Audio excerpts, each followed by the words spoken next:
at the Egyptian Center for Economic and Social Rights, and I believe it's based in Cairo, right? Okay. And she has the International Financial Institutions and Multilateral Development Banks Monitoring Program, among other programs I'm aware of, but I think that's the most relevant. And she's also, I think, was a big part of Egypt's campaign called Popular Campaign to Drop Egypt's Debt. I don't know if people are familiar with that, but that was a big deal just a little bit ago. Also, we have Sailendra, Pattanayak. Am I correct? Yeah. Oh wow! All right. It's my first stab at it. He is a senior economist at the in the Public Financial Management Division at the IMF. That's in the Fiscal Affairs Department. And how long have you been there? 8 years. 8 years. And he's been working closely on this process with us and with some other folks at the IMF in the Fiscal Affairs Department on this consultation. So he's very privy to what's happening. And lastly, we have Vivek Ramkumar, and he is at the International Budget Partnership. I'm sure many of you are familiar with the IBP. I'll let him talk about more exactly what they do. He's been there for 8 years, correct? 9 years. Okay. But I'll let each panelist give you a little more information about their background if they want, and give their comments on this issue. Okay, so I'd like to start with Sailendra, and he will just introduce the code and the status of where we are right now. You want to speak up there, or? No, it's fine. I can go if you want. Yeah. Okay. If you want to distribute the copies of the draft. Okay. Now we have copies of the IMF Transparency Code if anyone's interested.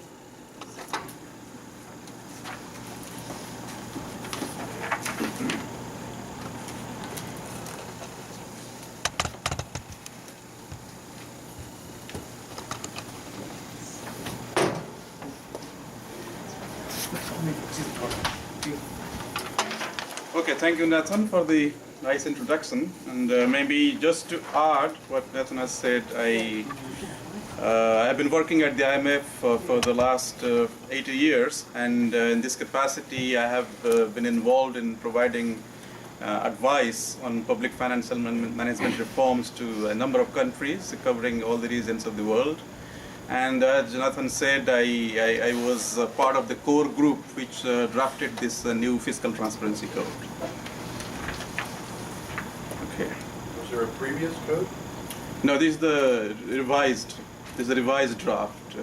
It was revised last in 2007, right? That was the last one, yeah. But this is the new draft which is going to replace the earlier.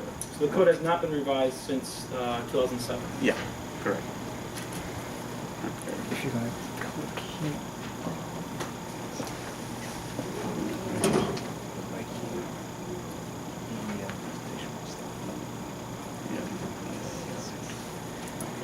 Yeah. Okay. So let me just start with outlining my presentation. Just I'll start with the motivation for revising the code, and a main motivation came from the lessons from the recent financial crisis, and I'll touch upon that, and then I will explain a little bit the structure or the architecture of the revised new fiscal transparency code, and then also I will talk a little bit about how the code has been used to assess the country's practices in terms of conforming to the standards in the code. And then we'll open the floor for questions and discussions, of course, maybe after the panel has presented. Okay. Just to be simple, a lot of numbers in this, but don't be carried away by that. But just to, why I wanted to show this, basically we carried out a study of 10 countries which were most affected by the recent financial crisis. And as you would see, I mean, these countries had to undergo the maximum increase in debt compared to their original forecast as a result of the crisis. And why this happened? And one of the main reason was lack of transparency, which actually, as you would see, aggravated the problems. in these 10 countries, we analyzed the various factors which contributed to this increase in debt. As you would see, overall, can I use the mouse? Yeah. Overall, the average increase in debt was 26.4%, as you would see, compared to their original forecast. And almost a quarter of it would be explained by unreliable data on their actual fiscal position. Why this happened? Because either the data which was reported was incorrect, inaccurate, or it was reported with a lot of delay. So there was lack of timeliness. So whatever the picture was available to the public or the rest of all other stakeholders was not correct. So as you would see, 4.7% came because of the revisions which took place later to correct the data. Then there was another part which contributed, was that there was a tendency to push some of the government activities beyond the typical reporting which you see the budget and its reports. So there was a tendency to push beyond the budget sector towards maybe some of the extra budgetary sectors, and also even beyond the general government sector to some of the publicly owned companies. And that explains quite a lot the changes to the government boundary, which were later reclassified as belonging to the government sector. Then, of course, because many countries were following the cash-based reporting, so some of the key data, for example, the arrears, were not captured, and so those were not reported. And then the second part, as you would see, which came from the bias in forecasts for the future fiscal prospects. So what happened that some of these countries underestimated the potential shocks in terms of the macroeconomic forecasts. So they basically, when they come, the actuals turned out to be much worse than what the baseline forecast they had done initially. And then there are two parts to that, as you would see. One was because of the bias in the forecast, and second was some of their potential interventions which would happen after the crisis in the financial sector were not initially estimated.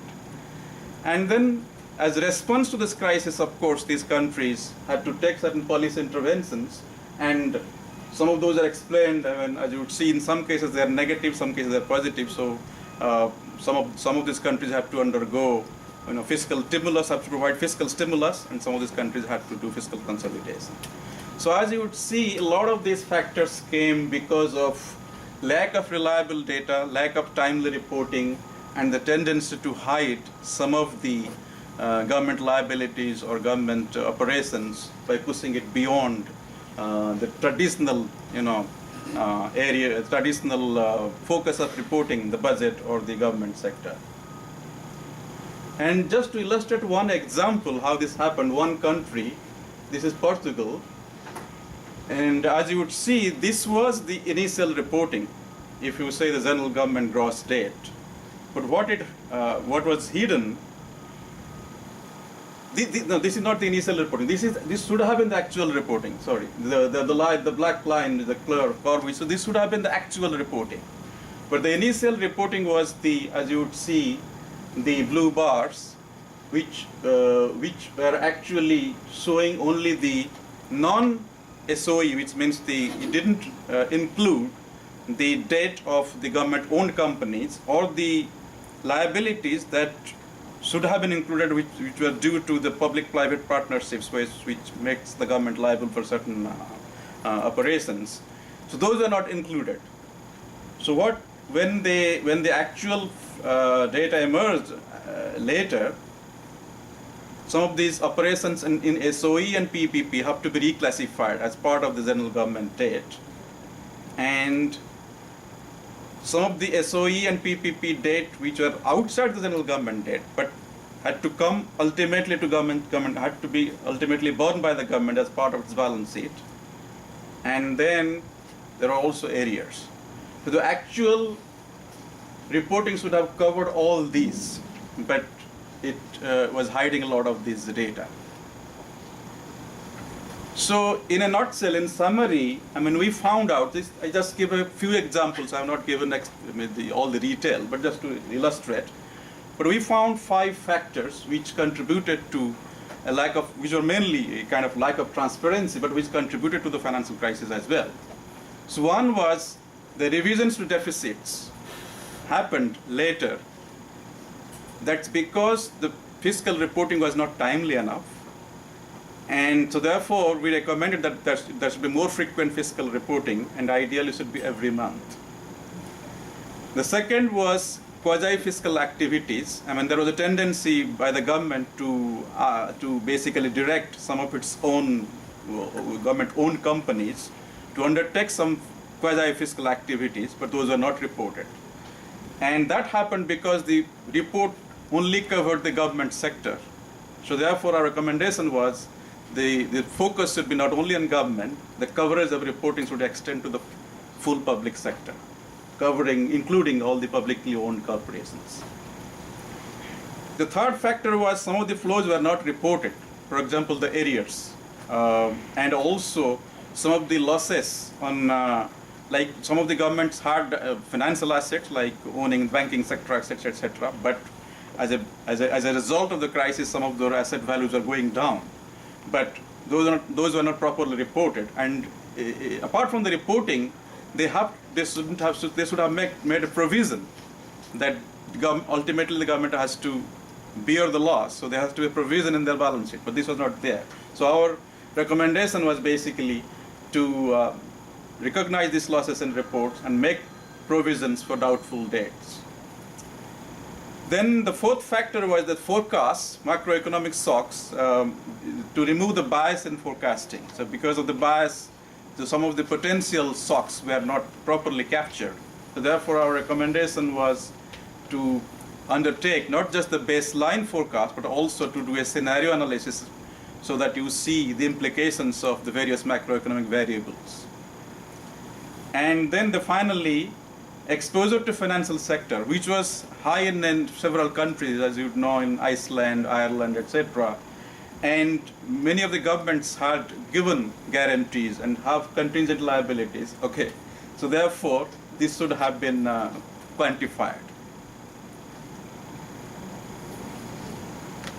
So this slide I'm just quickly go over. So this basically highlights, these were the previous ROSC, IMF Fiscal Transparency Code, which didn't actually capture fully some of these issues.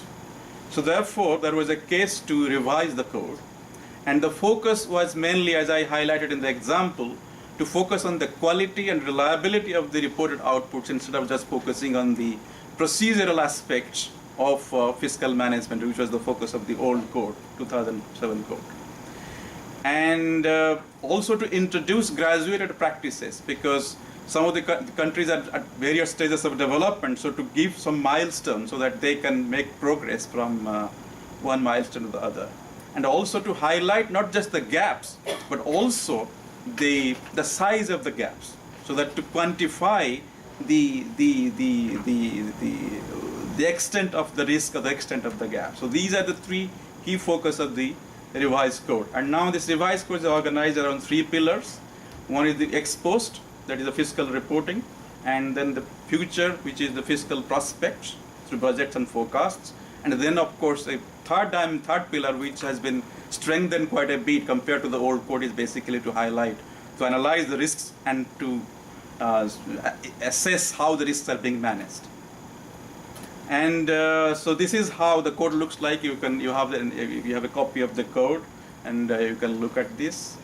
And then this code, using this code, we have introduced a new tool of assessment, which is called Fiscal Transparency Assessment, which will focus on, you kind of give a more kind of heat maps to clearly highlight the weaknesses and strengths, and also because of this graduated practices to compare a country's practice with its comparator country, not comparing one low capacity country with a highly advanced country, and also to include the quantitative analysis.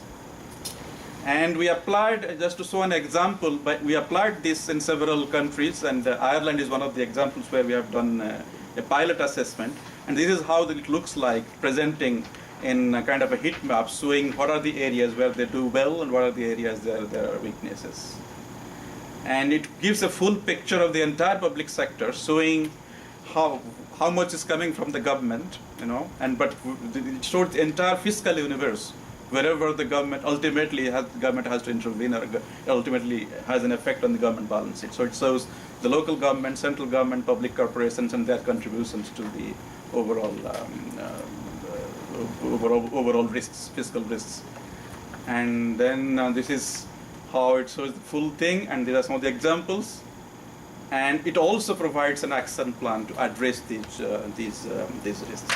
This is in a nutshell the focus of the new code and the focus of the new assessment, which will be done using the new code. So I'm open to any questions or comments on this. Thank you. Thank you, Sailendra. Yeah, it's a lot to cover, and they worked very hard to revise the code and add these new things, the assessment and all that. But you can get it, and we can talk more about it in the question and answers part after panels. But just real quick, Sailendra, highlighted that the fiscal transparency, the lack of fiscal transparency, may have been contributing to the financial crisis. But also, another side of that is the impact of the lack of transparency in fiscal policies also has impacts on the real economy, the real people. And now we want to kind of turn our heads towards that. And that's why we named this session CSO Views on Fiscal Transparency. So we want to focus on that aspect.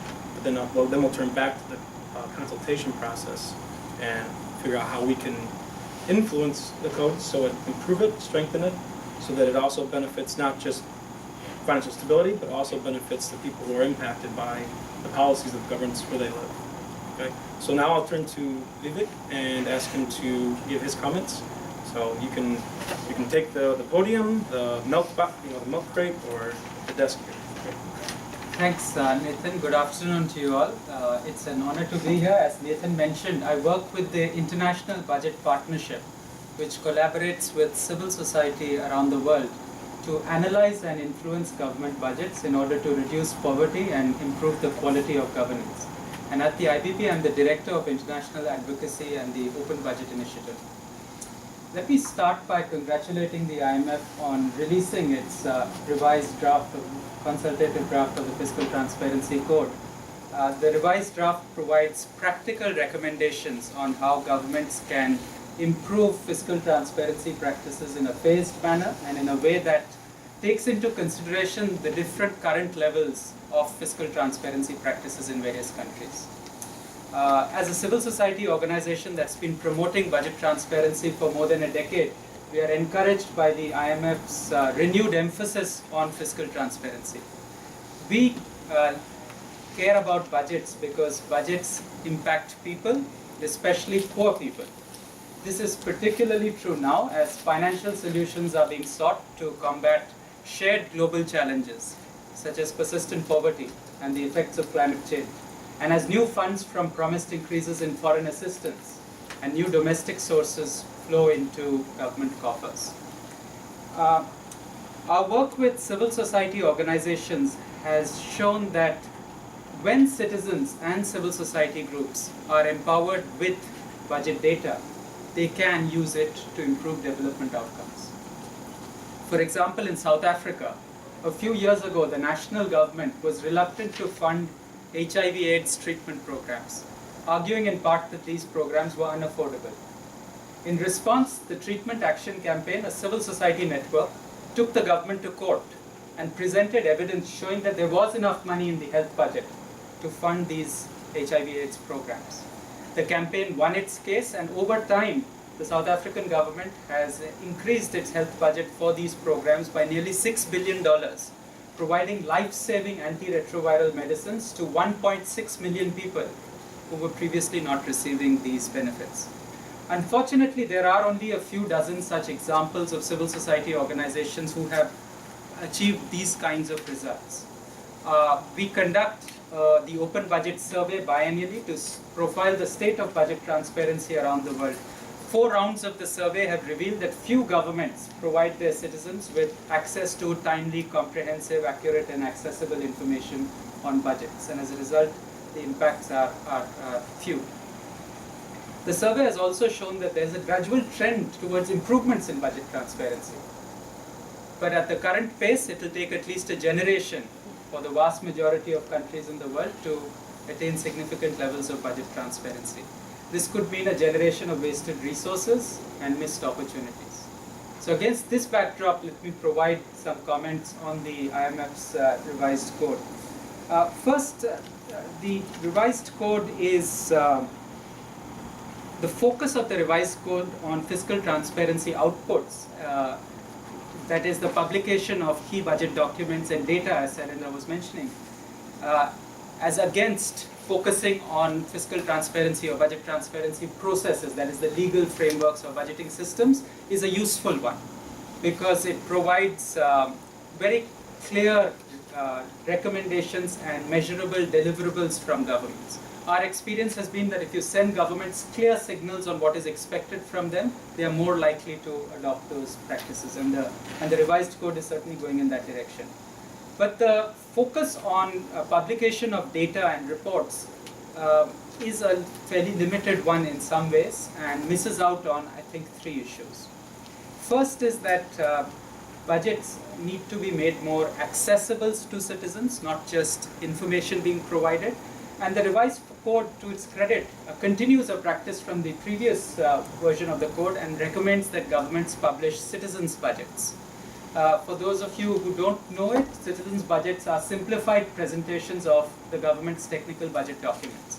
And we recommend that these documents be published for all major budget reports during the planning and implementation phases of the budget. The revised code specifies and recommends it be published for the plans, and so we think it could be enhanced the coverage and it be recommended for all phases of the budget cycle. A second issue that is missing in the code is on the role of legislatures, and I said this in the presentation yesterday that this is a bit of an ironical time to be talking about responsible legislative oversight in this country, but the power of the public purse should be with elected representatives, and we therefore think that it is important that that role be acknowledged. It's not just because it's not just a question of empowering legislatures for an abstract reason. Research studies that we have done have shown that some of the drivers of transparency in countries have been legislatures. In fact, one major driver of budget transparency in countries have been political transitions, which have not only ended autocratic rule, but also brought about political contestation by giving voice to opposition parties and empowering legislatures. This was an example. This is an example from South Africa, where this took place in the post-apartheid era. And a third shortcoming in the code, or item that is missing in the code, is opportunities for public engagement in budgeting. Our work and experience has been that if citizens are only provided with data, they are not always able to hold governments to account. If they are provided with data along with opportunities for public engagement, they are more likely to be able to enforce accountability. This issue drove home to me a couple of years ago when I was attending a public hearing in the state of Andhra Pradesh in India, which the government had organized to monitor a major employment program. It was a very hot day that day, and the heat had caused people to gather under a tent, and there were some 500 or so people.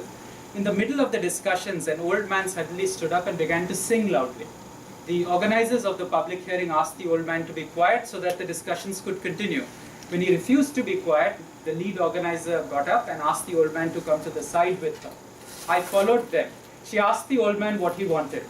He replied, "I'm a poor farmer, and this is the first time in my life that I'm attending a meeting organized by the government in which the powerful and corrupt are being held to account, and I have a forum to speak my mind. That's why I'm singing in joy." We know that there are many benefits to fiscal transparency. The IMF has got publications. We have publications that show the benefits of the anti-corruption factors, equity, efficiency, etc., improved creditworthiness. Probably one of the most important benefits of openness is that it gives voice and dignity to citizens, which are essential hallmarks of democratic societies. Let me just conclude by saying that some of the recommendations that I'm making may not necessarily fit classically within the mandate of what the IMF is focusing on, of maintaining fiscal order in the world, of macroeconomic stability in the world. But if we are to make this document relevant to citizens, then we need to make sure that at least some of their perspectives and voices are also acknowledged. And maybe one way of doing that is not necessarily only through the principles in the code, but through a preamble to the code that acknowledges the broader context within which the IMF is making recommendations in the code. Good. Thank you, Vivek. Yeah. And Vivek wrote the preamble that we included for the IMF, so they don't have to do the work. That's true. So as Vivek said, his third point about what's missing in the code right now is opportunities for public engagement. And I know maybe that's something that either Rosa or Mahinour may highlight, but not forced to if it's part of your pre-prepared comments. But I'll turn to Rosa, and why don't you give us your comments on this?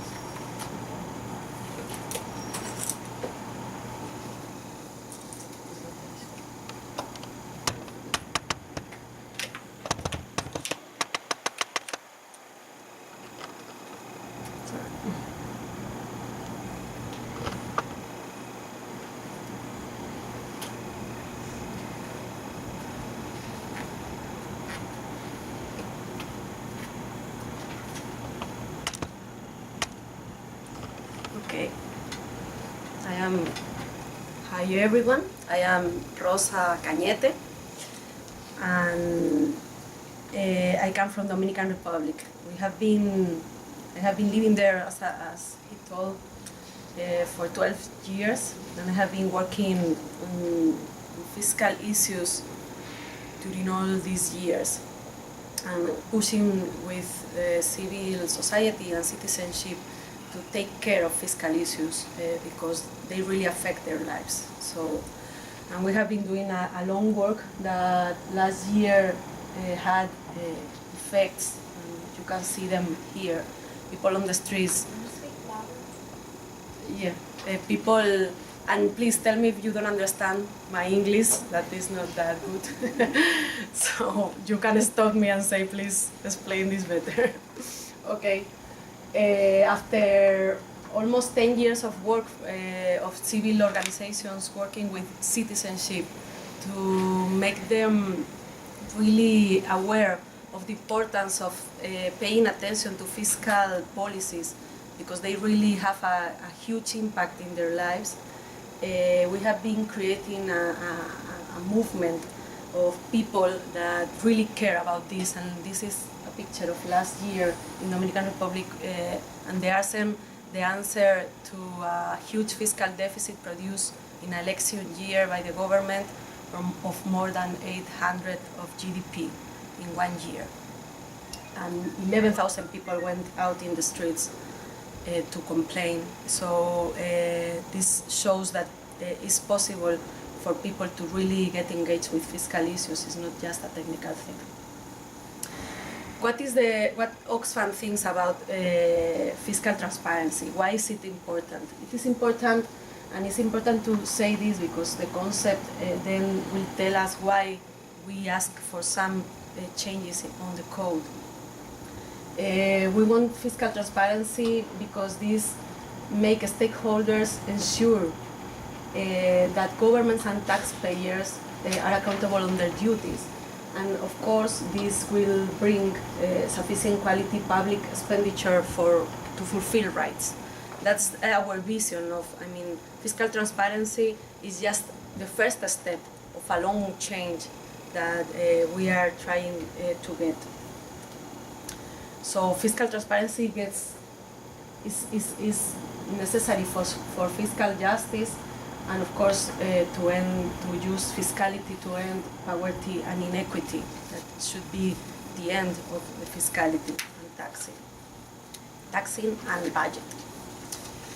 Let's talk about the Dominican Republic case, just very quickly. At the end of 2011, the government stopped the standby agreement they had with the IMF. It was said that it was because they were not fulfilling the electricity objectives, the objectives in the electricity sector. But of course, there are a lot of opinions about that, and a lot of people think that it was to feel free to do what they did in the elections period.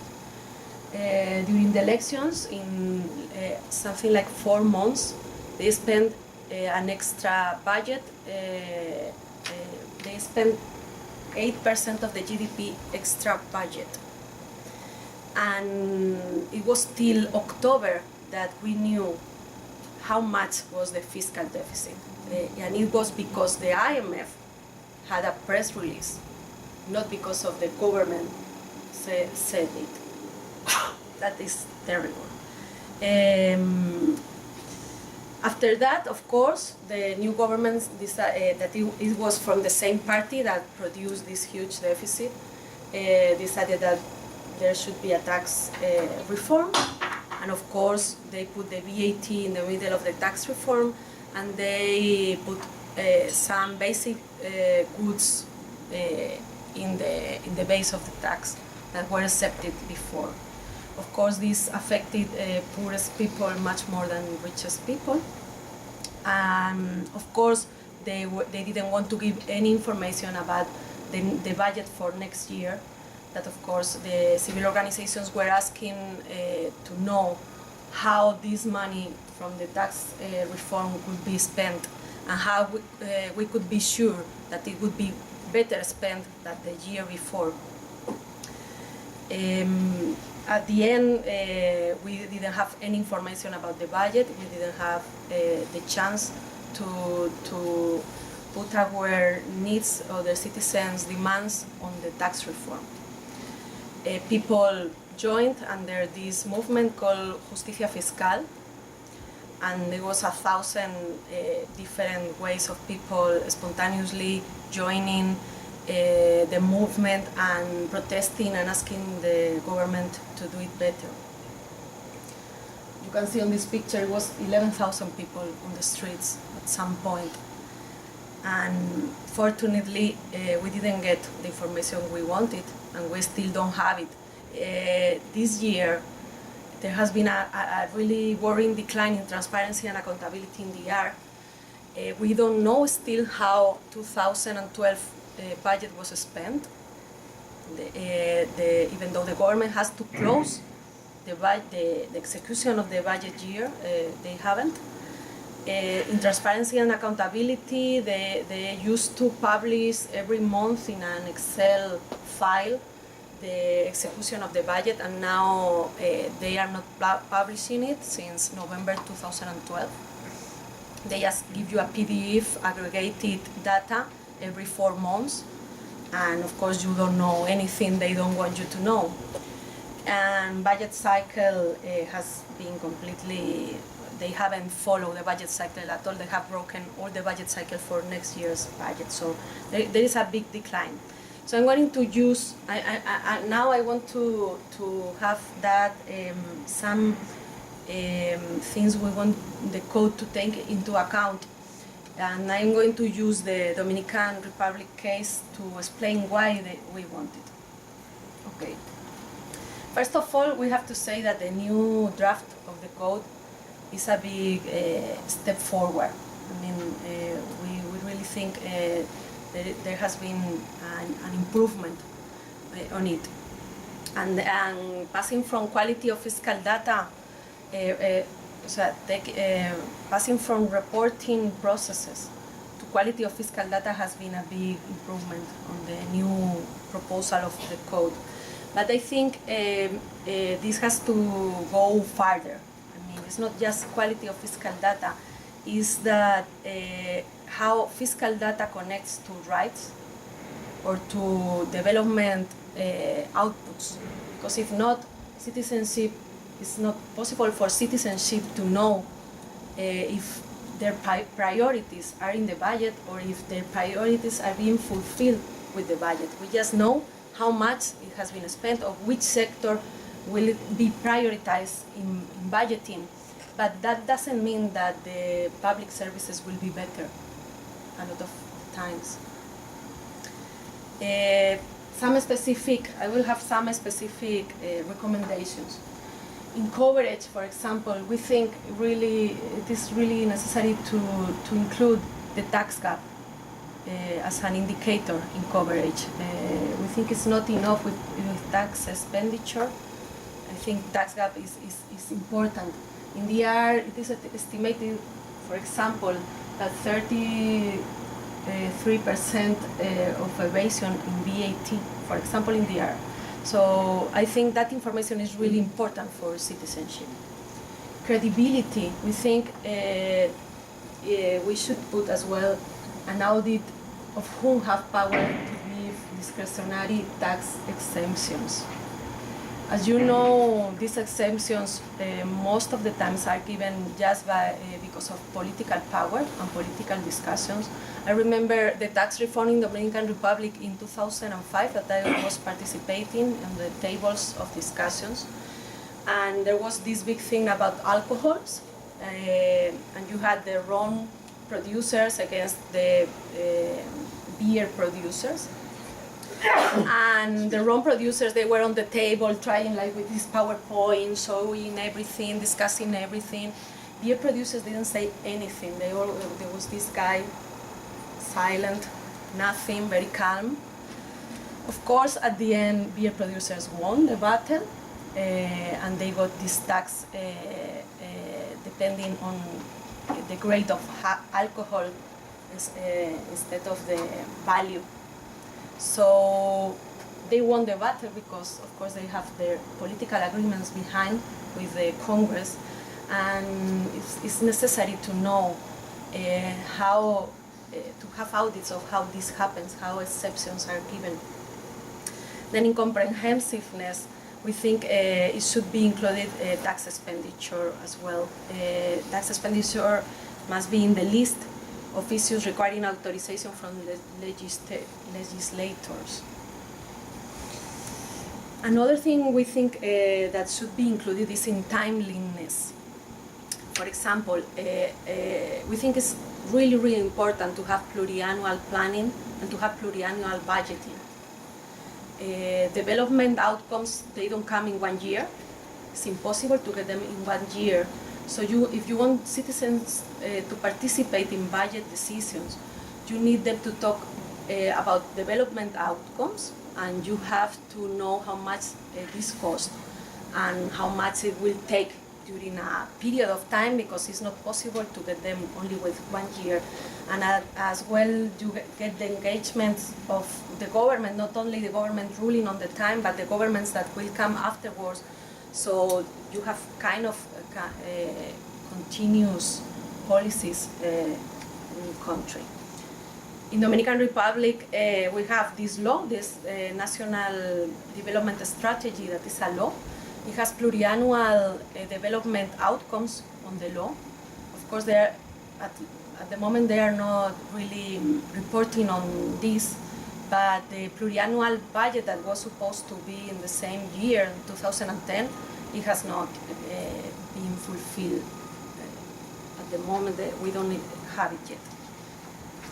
In the legal framework, I think all the people, I was in the panel yesterday, and we all coincide,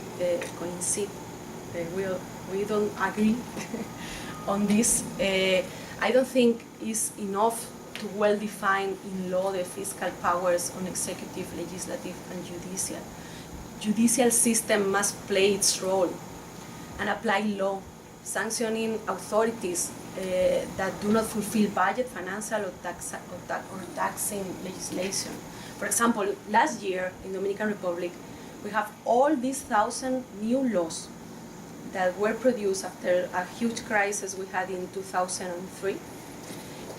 We spent $20 million in loans to make the financial reform and all these budget laws, fiscal laws. We have all the laws.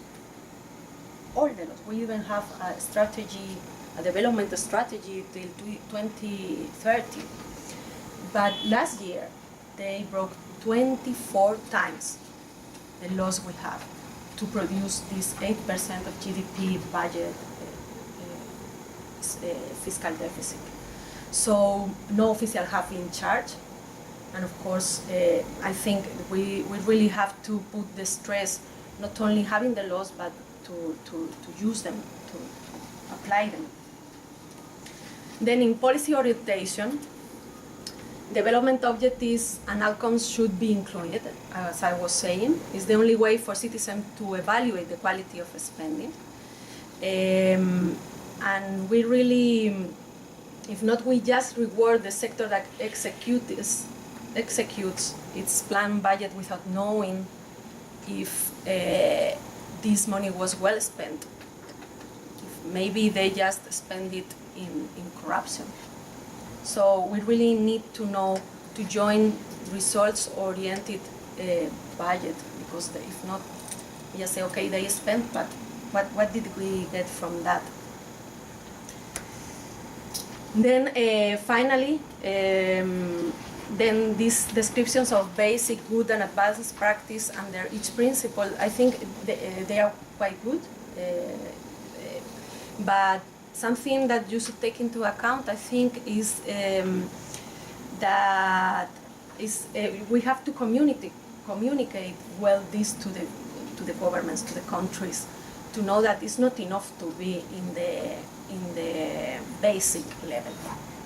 And you have to go forward, and that's just something of a communication thing, because you have the 3 steps, but you really have to stress that you should be always advancing. Some of the lower levels are not dependent on resources at all, but on commitment, and really countries must know that they really have to go forward on that. And then I think it would be good to have a clear prerequisites for achieving a higher level of fulfilling the proposed principles. You know? To help the countries to know how to jump from one level to the other. No? This will help like to have a clear path of how to get it. Finally, of course, encourage public engagement in fiscal decisions. I think this has been said. We need to know, we have to have consultations before the budget is decided. It's not only when the proposal is already on Congress. We need to be part of the decisions in all the way. The citizens' guide to the budget must be before this process begins. It must be from the beginning. I mean, people should have it since discussions, the budget cycle begins, and they should include much more other, this citizens' guide should include tax revenue, tax expenditure, tax gap, geographic information, and of course the impact in inequality and gender. And I just want to stress that fiscal transparency is needed, but it's not enough. We really need to invest in people, in public services, to strengthen institutional democracy, to have progressive taxing. If we really want to end with poverty and inequality, it's not just a question. We have to really face the inequity in power. So we have to go forward. It's not only fiscal transparency. Thanks. Thank you, Rosa. No, that's what your last point actually is, I think, very important. And it's not just transparency, but transparency has to translate into something, right? There has to be accountability on the other end. There has to be, no matter what you learn, if you just have a bunch of information, if you can't hold anyone accountable for information that you maybe find that's inappropriate, inadequate, or just outright bad, then what good is it? So there has to be, as my boss, Joe Marie, likes to say, the feedback loop. And there has to be someone held accountable for information that's released and where something's disclosed that there's been wrongdoing or harm. So that's true. Mahinour, I'll let you comment, and then we'll open up the floor. My name is Mahinour. I'm from the Egyptian Center for Economic and Social Rights. It's a non-governmental organization based in Cairo, work on pretty much everything that is under the mandate of economic and and social rights, from macroeconomic policy to specific rights, to specific projects related to that. So what I really want to bring in is 2 points on maybe the core values of the fiscal code, not as much details. One of which is how much is the IMF practices itself are applicable, or how much the core values of the code are applicable on IMF practices, and how much they're applicable on IMF clients, being countries in that sense. So with the IMF practices, I will just want to start by contextualizing where I come from and how it's related to this whole question. So, I mean, if we go now 2 years back in 2011, we have this massive amount of, I don't know, call them protestations, revolutions. Some people like to call them riots around the Middle East, where people are going out to the streets, people are protesting, they're unhappy. You get Ben Ali down in Tunisia, you get Mubarak down in Egypt, you get Gaddafi down in Libya, and then it circulates all the way down, Bahrain, all that. While it seemed like on the following international financial institutions indicators that there was growth in those countries. I think the MENA region was among the very highly progressing countries with GDP growth and those types of indicators. But apparently there was something wrong. People were unhappy with how resource management was going in those countries. People have felt that there was no trust in their governments, and what was happening on the international plane, what was happening on the economic indicators did not really trickle down to the people. But how do we contextualize that with role of institutions like the IMF in operations in our countries? So after Mubarak stopped in February 2011, there's an IMF team in Egypt as early as May, saying that the IMF is ready to provide an IMF a loan to Egypt, a standby arrangement loan, a 3.2 arrangement loan to support Egypt's supports Egypt's economy. And we see the same happen with the Deauville partnership, the G8 and IFIs with other Gulf countries forming this initiative to support the economies of Arab countries in transition. So there's a proposal of a $3.2 billion loan, and then once we have an elected President Morsi, that was just toppled a couple of months ago, really. So we're getting into this habit of toppling presidents.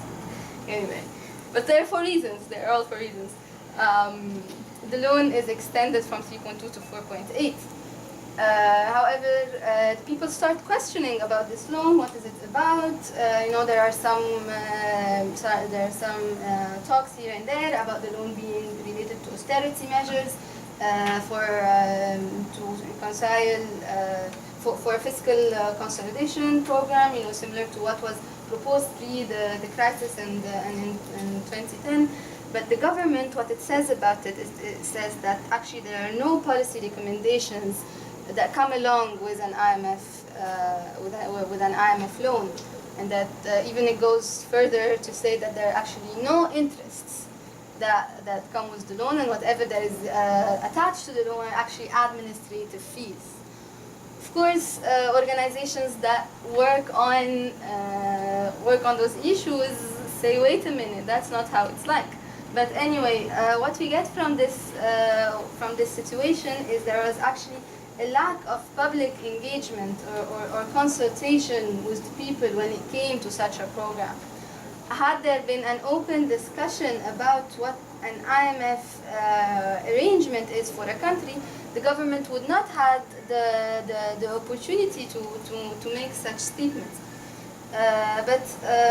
So ECESR ECESR, the center where I come from, we came to know that at this point in time there was actually the full program on how of course how the IMF thinks the government should act to come out of its crisis.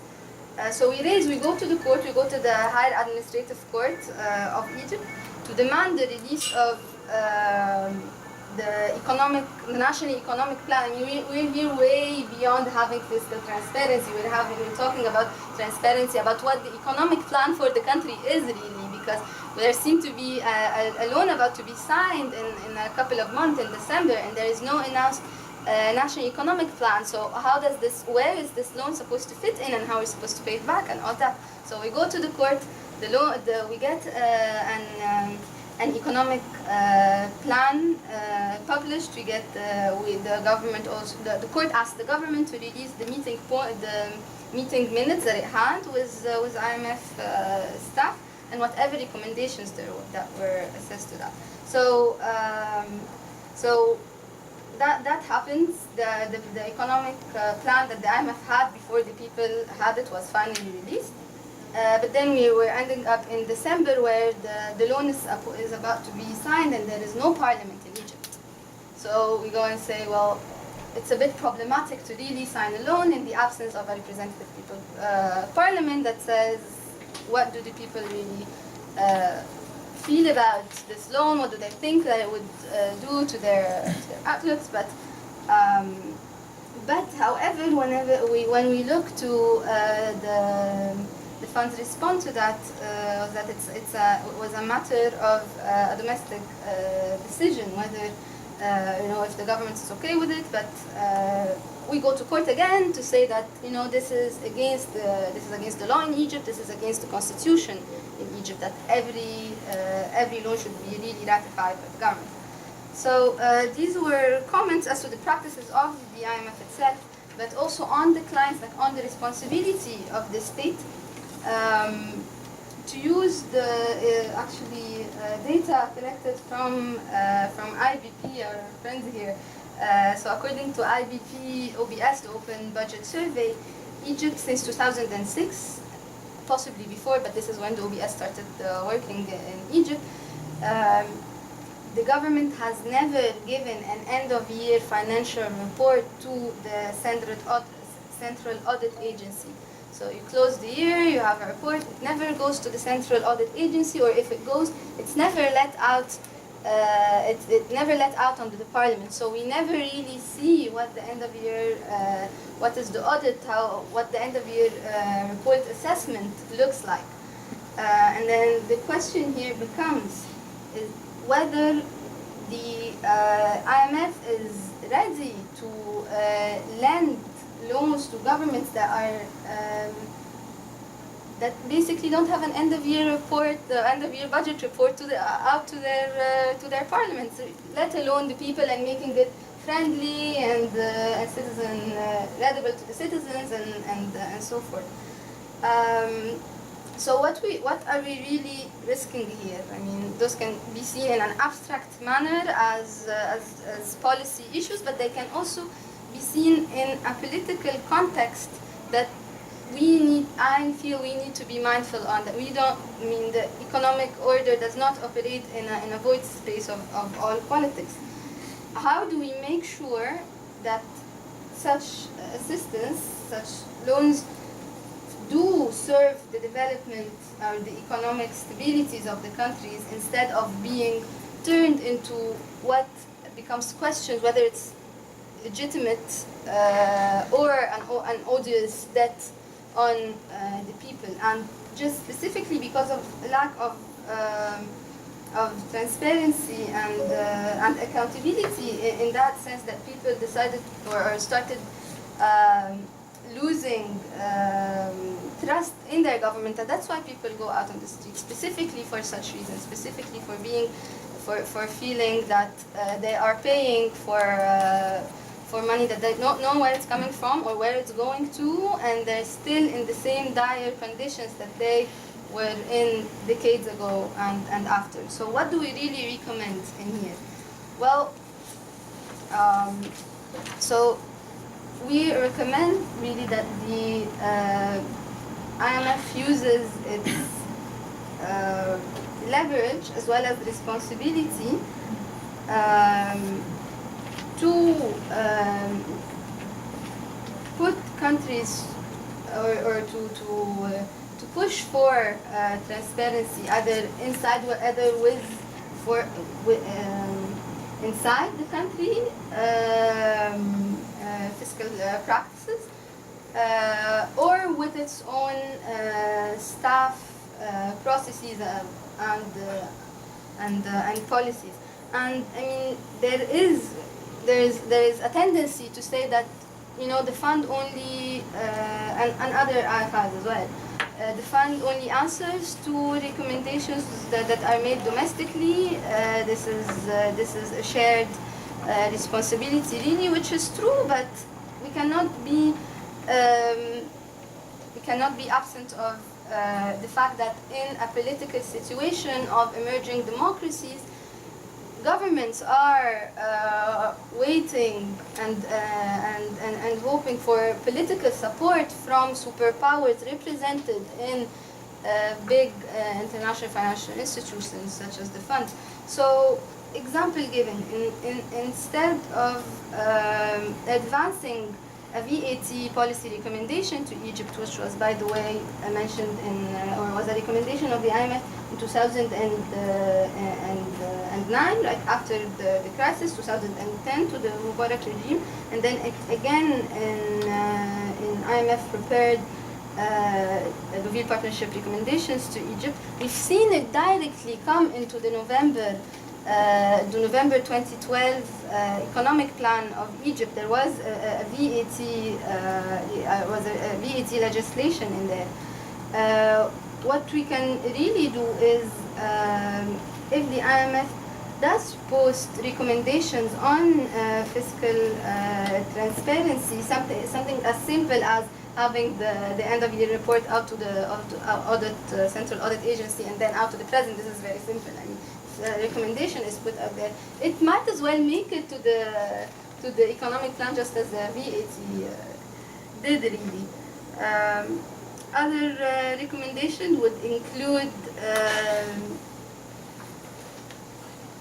Done? Okay. Yeah. Well, maybe if there are any questions, you can go into more than that. But that's about it. Thank you very much. All right, thanks, Mahinour. I hope you wrote all that down. Yes, I noted a few things. No, that's really important, actually, and I'm not sure if that's something that's going to come in the next stage. Just to give some context, I understand the IMF has a code consultation, and then there'll be a manual on fiscal transparency, and then early next year there'll also be a consultation on looking at revenue coming from natural resources. So this is a long process, and we hope to now stimulate engagement on the issue and keep the IMF open, and they've been really very willing so far, so we're very happy for that. But yeah, I mean, if IMF is going to encourage, pressure, and grade, you know, and evaluate countries on their levels of transparency, you know, fiscal policies and whatnot, they should be facilitating that as well, you know, in Article 4 consultations, which sometimes where fiscal policies can be developed, and if public's not, you know, if that's not available and accessible for publics, then also a problem. But I don't want to, you know, we don't have much time, so I do want to open it up and bring in questions, comments, everything. So why don't we just open it up? Thank you very much. Ramkumar from Hungary, and we are dealing on a daily basis with fiscal transparency. That's our core business. Where? Can't hear. Oh, speak up here. Speak up. Yeah. So we, on a daily basis, that's our core business, fiscal transparency. So I'm very happy to be here and to have this opportunity. Basically, there are three major topics I would bring. One is the IMF's role in this whole issue of fiscal transparency, and one is whether the IMF will show a good example to governments, as it was. I would bring here two examples. One is that for me it's completely unacceptable that that the IMF enters sometimes governments about public data and the conversation is not public. So we know that the IMF asked the government some data, and the data were given to the IMF, but we don't know what was asked for and what the numbers are. Now, that's not a good example. The other major, for example, this morning the fiscal report was released, and the numbers are extremely close to ours, but I don't have the faintest idea how they were cooked. That, you know, we get the final numbers from the IMF. I know that there is a methodology behind. I don't know anything about how they were produced. Secondly, it's a crucial question whether the IMF is willing to enter conflicts with government about fiscal transparency. Yesterday we had a CSO roundtable with the World Bank executive directors, and there it was explicitly said that the World Bank doesn't have the idea at all to enter conflicts about human rights, for example. That was the topic here. Like human rights, fiscal transparency is almost by definition an issue which is delicate for governments. It's not about building new roads, that's great. Fiscal transparency is by definition always the conflict. Are you willing to enter a conflict with governments? Are you willing to enter into a formal or almost formal relationship with CSOs, for example, in terms of capacity building or fostering international cooperation or whatever in this topic. And finally, I have a few minor methodological problems or questions. One is that you push forward this monthly reporting instead of the annual or quarterly. Our experience in Hungary is that if you only push for a monthly report, which is by definition basically cash-based, it will be cooked by the government. There is no point in having something on a monthly basis which will never have any meaningful relation to the final account. Secondly, especially in our times, when the financial sector is important and financial or data can influence the budget, what you think about the central bank's revenue and loss statement entering the fiscal data or not. Huge losses can be incurred there. Finally, as far as I could run through, you don't push very much baseline projections. Just forecast. In the second part, you go for forecast numbers should be published, but in our view, first baseline projections should be that's a much bigger step towards transparency than publishing basically dream numbers. Thanks. No, thank you. And yeah, so we'll take maybe a couple other questions. I just want to say that on very technical aspects, I don't want to go back and take too much time going back and forth, but definitely please, email us your comments and everything so we can incorporate that and make sure it's try to reflected in the new book. But I'll take some more. Okay, start with Nabin and Randy. I want to ask clarification from the representative. During the Article 4 consultation and the financial sector assessment program, is fiscal transparency or transparency in general conditionality or one of the criteria which this consultation takes place? Okay. Randy? I also have a question for you, sir. You indicated that we have a situation in the past where macroeconomic projections were problematic and they were overstated. Now you have the new third pillar. Is the third pillar in any way, means, form enforceable to rectify that situation of faulty macroeconomic projections?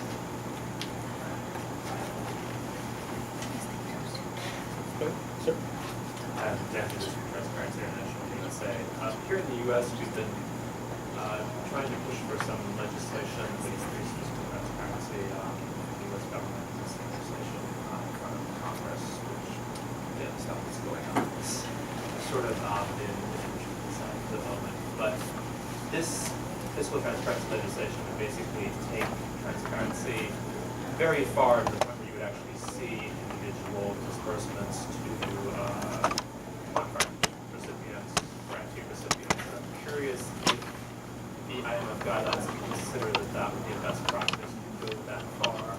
And sort of more broadly, really asking about the time between fiscal transparency and open contracting, because I think these two things are sort of inextricably linked, that depending on the jurisdiction, you have between what I've seen about 20% more than half of expenditures wind up going to contracts, and unless you have a high degree of transparency with respect to contracting, civil society organizations and individuals really are not in a position to monitor how the money is being spent on a contract-by-contract basis. And obviously, our position at Transparency International is that, and I think it's just common sense to read the newspaper, that so much of the corruption and so much of the waste occurs during the contracting phase. So I'd like to know how far the IMF guidelines would recommend that governments go in terms of putting the type of contracting documents, making those available to the public. Let's find out the first round. A couple questions left for Juice on that. If you guys have any comments on what you've heard, please jump in. Okay, maybe first let me address the issue which you highlighted, what El-Badrawi and you also highlighted about the IMF lending and the Article 4 and the discussions and all that. And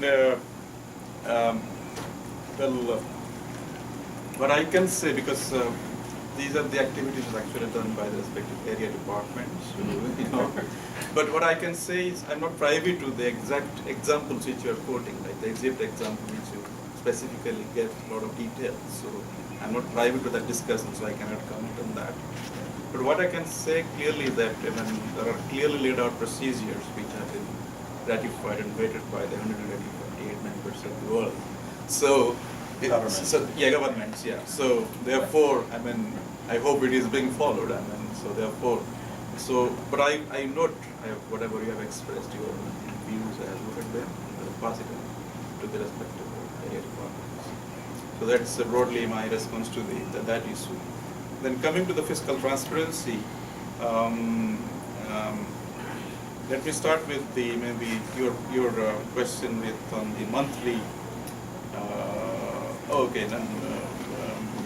Well, it's not. I don't want to get too bogged down in specifics. Okay, so not on technical issues. Yeah. Okay, so I think technical issues. I think some of the issues which you have highlighted, we welcome any specific suggestions. But some of the issues which you highlighted, and for example, on contracting, which you highlighted, are already part of the existing code. Just to give an example, the principle 3.2.7 in the existing draft code takes care of publication of all the major contracts to make it public. So some of these issues were already there, but we would certainly welcome any other specific suggestions to further strengthen the code. That's then. And if you were asked about the Article 4 consultations, is fiscal transparency in that process or in loan negotiations, is that going to be something, now that you're doing assessments, are you going to say, all right, you have to meet basic, good, advanced, or whatever levels of fiscal transparency to be eligible for this financing or this program? Okay. Usually, I agree with her point that using IMF's leverage wherever possible. So there are two ways we do it. One is through the lending program, and there is a program. So therefore, as you know, programs will have some structural reforms as part of the program agenda. So we try to put in some of these measures, like wherever end of the year report is not available, so that you don't have proper data available for fiscal analysis and management or decision making. So some of these measures go into as part of the program itself, but the other channel where we try to support is through technical assistance.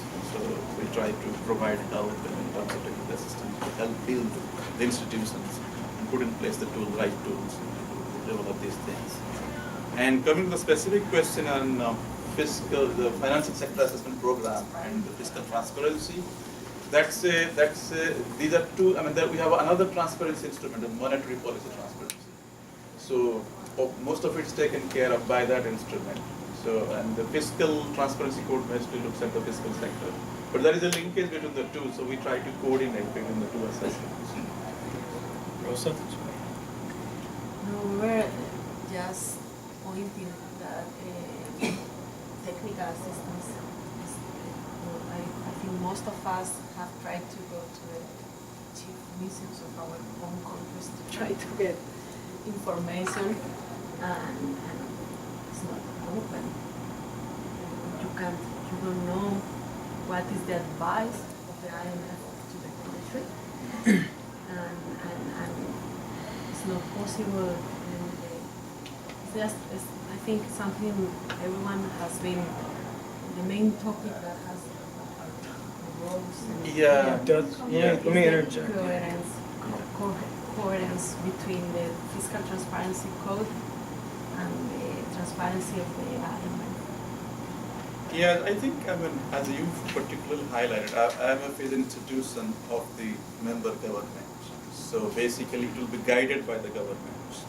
So, but we encourage governments, like all our technical assistance reports are made public after a lapse of 60 days, unless the government specifically objects to the publication.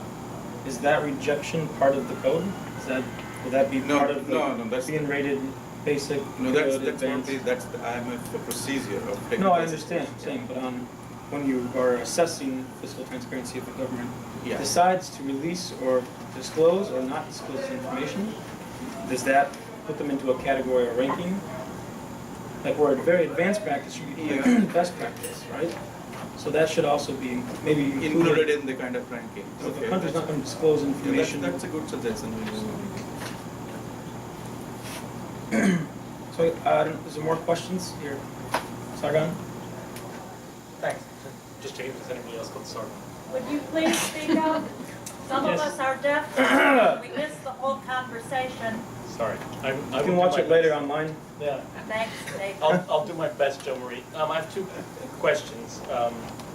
First is, to what extent has this consultation, which I think in civil society we welcome, I should explain, I work for a civil society organization which is a watchdog of the fund and the bank. And as such, we welcome the Fiscal Affairs Department's efforts, which are so rare as to be unique, in terms of seeking out civil society's views. And this is, we understand it's not easy, though we would expect it to be much more commonplace.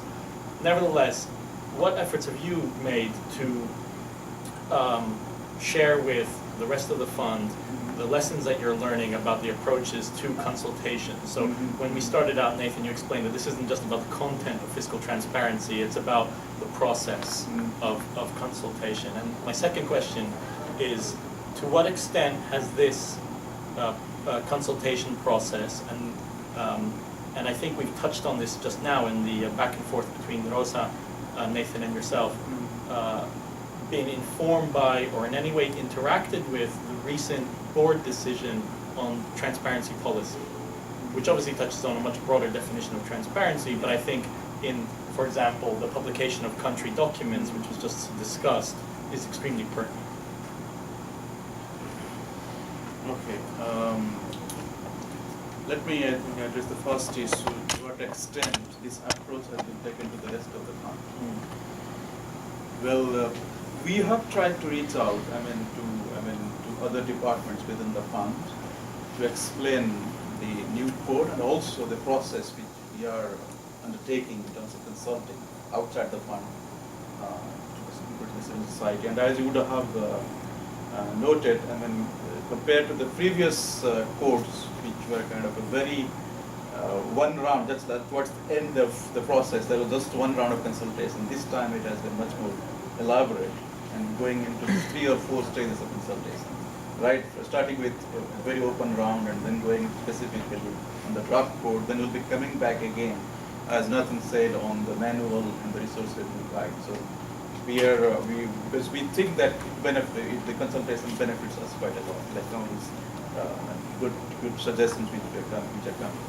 So we have explained this process by reaching out to other departments, and we hope that they benefit by these and then try to influenced by this process for their own consulting process going forward. On the second question about the transparency policy in the board paper, there was no explicit link between the two, but I think at a general level, in terms of the broad principles of transparency, It's not explicit. They are not prepared as kind of one paper linked to the other paper. They are separately prepared.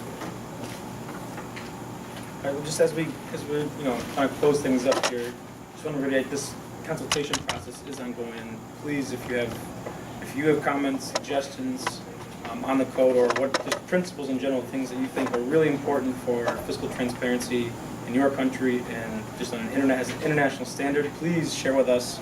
We're going to incorporate that stuff and make sure that the fund does their best to include it. But I want to offer. Very quickly, just as a clue on how to get your information into the fund, everyone's email is their first initial last name at imf.org. No one can escape. You can talk to anybody in the fund. First initial last name. That's it. At imf.org.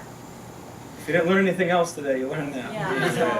So if you want to talk to a specific person, find their name in an article on the web from your neighbor and talk to them.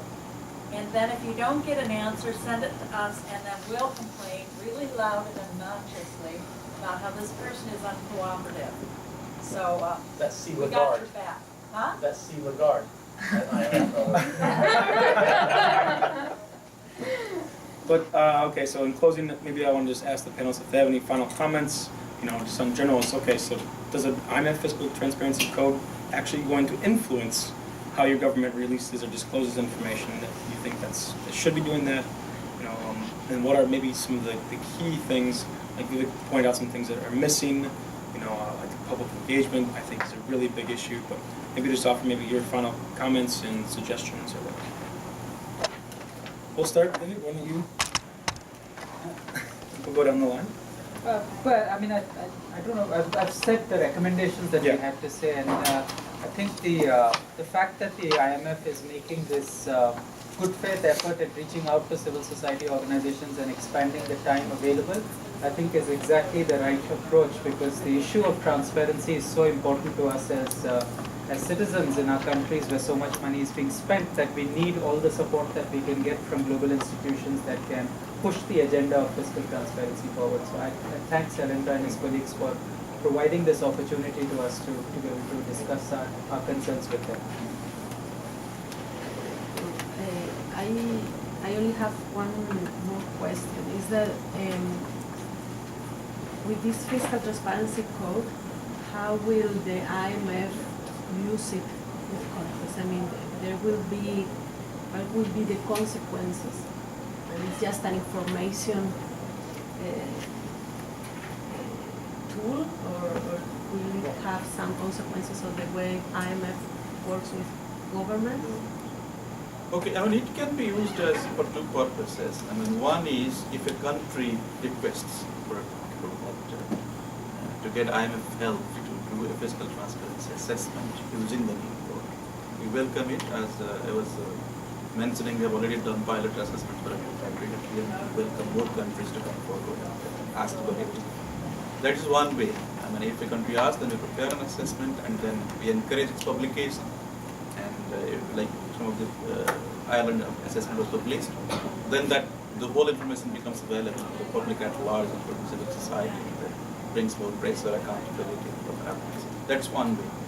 The other way could be it could be used as a surveillance instrument, including for the IMF lending Article 4. This is going to be adding another tool to look at the all the fiscal universe and all its different risks, things like that. This is another tool which will strengthen the surveillance of the IMF as well. So there are the two ways I could see how it can be used. Mahinour? Okay. Well, very quickly then, we feel that fiscal transparency should be a prerequisite to country operations, not complementary or not part of our program in itself. And this is not just coming from a sense of using leverage, but being accountable to responsibility. And I think this can tie very, very well with what you presented earlier on how it was traced that lack of transparency was one of the reasons for the financial crisis. Then in countries, we don't want lack of transparency or operations in countries where there's lack of transparency to contribute to either economic crisis or public unrest in countries with specific political considerations, like the MENA, for example, where it's the major regions for country operations today. Okay. Again, just want to say, if you have any comments, please, email us, let us know. Our information is around here. So, thank you again. Enjoy the rest of your week.